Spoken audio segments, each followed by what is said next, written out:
Formal nang kinasuhan si Charlie Atong Ang kaugnay sa pagkawala ng ilang sabungero. Sa kabila yan ng isinumiting motion for reconsideration ng kampo ng negosyante. Nakatutok si Salima Refran.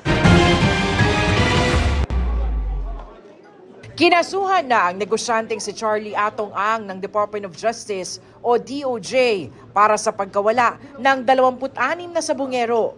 10 counts ng kidnapping with homicide at 16 counts ng kidnapping with serious illegal detention ang isinampa sa 3 regional trial courts na nakakasakop sa mga lugar kung saan may nawalang sabungero, ang mga RTC ng San Pablo at Santa Cruz sa Laguna at sa Lipa sa Batangas. Oras na marafol ang mga kaso, may 10 araw ang mga hukom para desisyonan kung may sapat na batayan para kasuhan sina Ang bago maglabas ng warrants of arrest. Non-bailable ang mga kaso laban kay Ang at sa 21 pang akusado.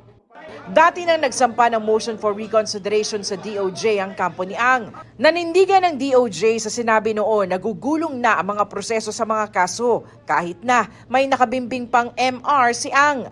Sabi kasi ng kampo ni Ang na kailangan ng Department of Justice na isumite ang kumpletong file ng mga kaso kaya sa DOJ muna sila naghain ng apela at hindi sa korte.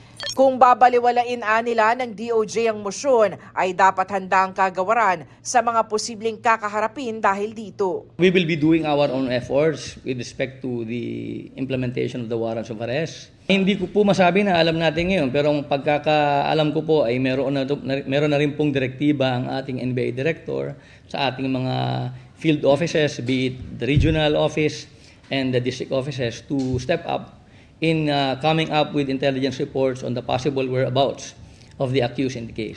Bukod sa mga isinampang kaso, may dinidinig ng mga kasong kidnapping with serious illegal detention, kaugnay ng mga nawawalang sabungero sa Manila RTC at sa San Pablo RTC.